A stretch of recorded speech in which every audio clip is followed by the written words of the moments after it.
తానే బ్రేక్ చేయమంటాడు కూడా. అట్లుంటది కేసీఆర్తోని అన్నట్లుగా సీన్ నడుస్తుంది.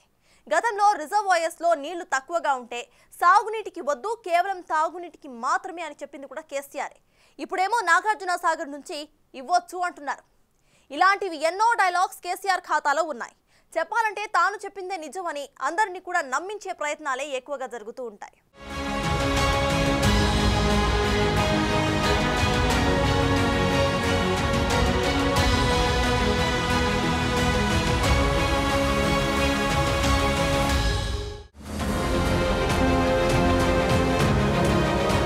కేసీఆర్ చెప్పే మాటలే నిజం, అదే ఫైనల్ అన్నట్టుగా డీల్ చేస్తుంటారు. కానీ ప్రతిసారి అదే నమ్మే పరిస్థితి ఉండదు కదా. ఇప్పుడు లోక్సభ ఎన్నికలు ఉండడంతో పొలం బాట పట్టిన కేసీఆర్ ఉన్నది లేనట్టు, లేనిది ఉన్నట్టుగా చాలా మాటలు చెప్పుకొచ్చారు. 3 నెలల్లో అంతా ఆగమాగమైందంటున్నారు. తాము అధికారంలోకి వచ్చాక ధాన్యం ఉత్పత్తి 3 కోట్ల టన్నులు దాటిందని, పంజాబ్కే పోటీగా నిలిచామని అంటున్నారు. మ్యాటర్ అక్కడితో ఆగలేదు. కాంగ్రెస్ సర్కారు వచ్చిన 100 రోజుల్లోనే 200 మంది రైతులు సూసైడ్ చేసుకున్నారని, మీకోసం యుద్ధం చేస్తా, ఆత్మహత్యలు చేసుకోవద్దని అన్నారు. నేను రైతులను ఒక్కటే చేతులెత్తి దండం పెట్టి చెప్తా ఉన్నా, దయచేసి మీకు దండం పెడతాను, ఆత్మహత్యలు చేసుకోకండి, ఎట్టి పరిస్థితుల్లో చేసుకోకండి. మీ కేసీఆర్, మీ బీఆర్ఎస్ మీ పరంగా రణరంగమైన సృష్టిస్తుంది, యుద్ధం చేస్తుంది. ప్రధాన ప్రతిపక్షంగా మాకు బాధ్యత మీరు ఇచ్చినారు. మరిప్పుడు వాస్తవమేంటో చూద్దాం. ఎన్సీఆర్బీ నివేదిక ప్రకారం తెలంగాణలో 2021లో 303 రైతు ఆత్మహత్యలు నమోదవగా 2022లో 178 మంది రైతులు సూసైడ్ చేసుకున్నట్టు రిపోర్ట్ చెబుతోంది. ఓవరాల్గా రైతు ఆత్మహత్యల్లో తెలంగాణ దేశంలో 4వ స్థానంలో ఉంది.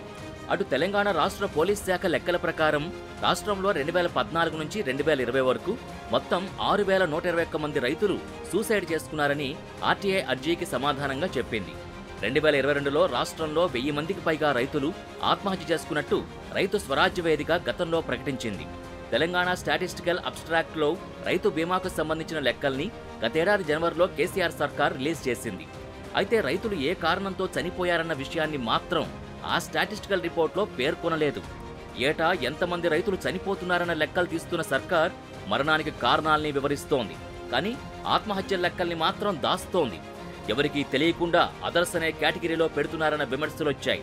తన హయాంలో లెక్కలన్నీ దాచి ఇప్పుడు మాత్రం 100 రోజుల్లో 200 మంది రైతులు సూసైడ్ చేసుకున్నారని కేసీఆర్ చెప్పడం పూర్తిగా తప్పంటున్నారు హస్తం నేతలు.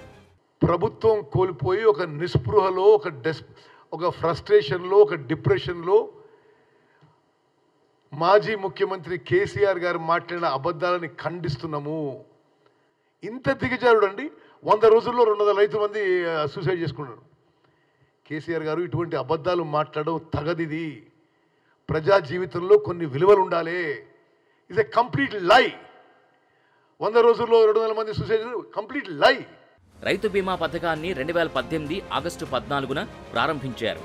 ఇందులో అనారోగ్యంతో చనిపోయిన వారు, సూసైడ్ చేసుకున్న వారు ఇలా అందరూ ఉంటారు. నిజానికి రైతు బతికున్నప్పుడు సహాయం అందించలేక చనిపోయాక వస్తే ఉపయోగమేంటన్న ప్రశ్నల్ని చాలాసార్లు ప్రత్యర్థి పార్టీల నేతలు విమర్శించారు కూడా. నిజానికి ఆ బీమా ప్రీమియం కూడా పూర్తిగా చెల్లించకపోవడంతో కొందరు రైతులు చనిపోయినా వారి కుటుంబాలకి బీమా సొమ్ము రాలేకపోయింది. పైగా ఈ రైతు బీమా రైతు ఆత్మహత్యల్ని ఆపలేకపోయింది.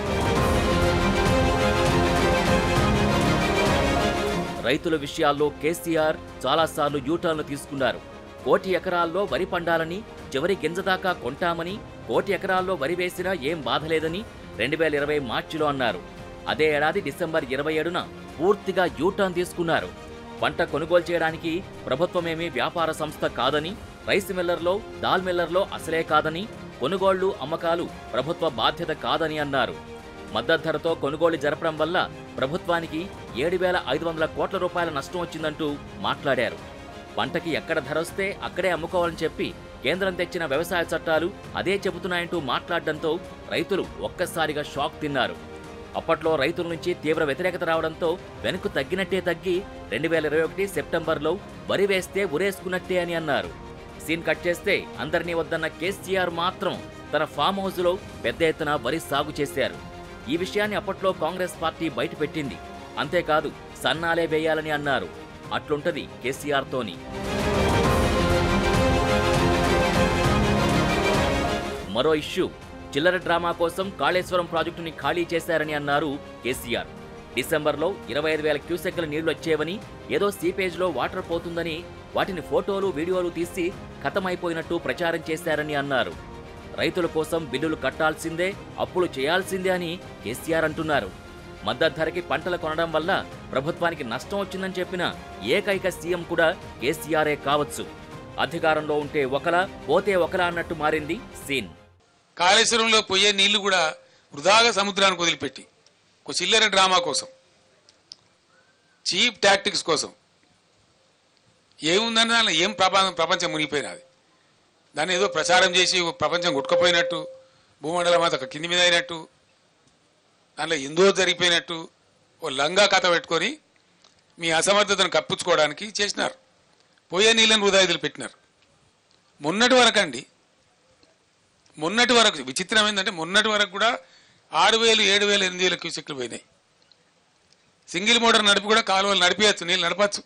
ఇప్పుడు కాళేశ్వరం ప్రాజెక్టు నీళ్లు వదిలేయడానికి కారణాలు చూద్దాం. ఏదో సీపేజీ ఉందని, లీక్ అవుతున్నాయని నీళ్లు వదలలేదు. నేషనల్ డ్యామ్ సేఫ్టీ అథారిటీ ఆఫీసర్లు కాళేశ్వరం కుంగడంపై ఓ మధ్యంతర రిపోర్ట్ ఇచ్చారు.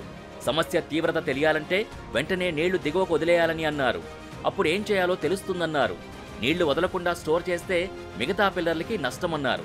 దీంతో ఇంజనీర్లు గేట్లెత్తి అన్నారం, మేడిగడ్డ బ్యారేజీల్లో ఉన్న నీటిని దిగువకు వదిలేశారు. మేడిగడ్డ నీటినైతే బీఆర్ఎస్ హయాంలోనే ఖాళీ చేశారన్నది మంత్రి ఉత్తమ్ కుమార్ రెడ్డి చెబుతున్న మాట.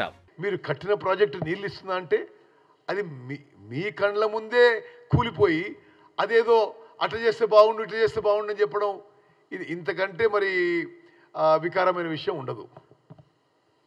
అక్టోబర్ 21వ తారీఖున కల్వకుంట్ల చంద్రశేఖరరావు గారు ముఖ్యమంత్రిగా ఉండగానే మేడిగడ్డ బ్యారేజ్ కుంగిపోయింది.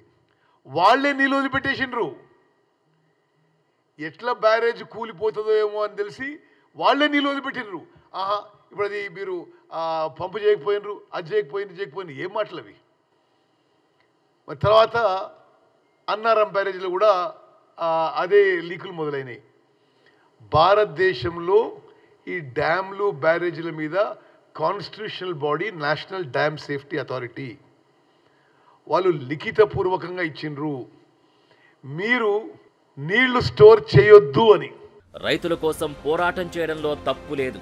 కానీ 3 నెలల్లో జరగని వాటిని జరిగినట్టుగా చెప్పడం, తప్పులన్నీ ప్రస్తుత ప్రభుత్వ ఖాతాలో వేస్తుండడంతో అధికార పార్టీ నేతలు ఫైర్ అవుతున్నారు.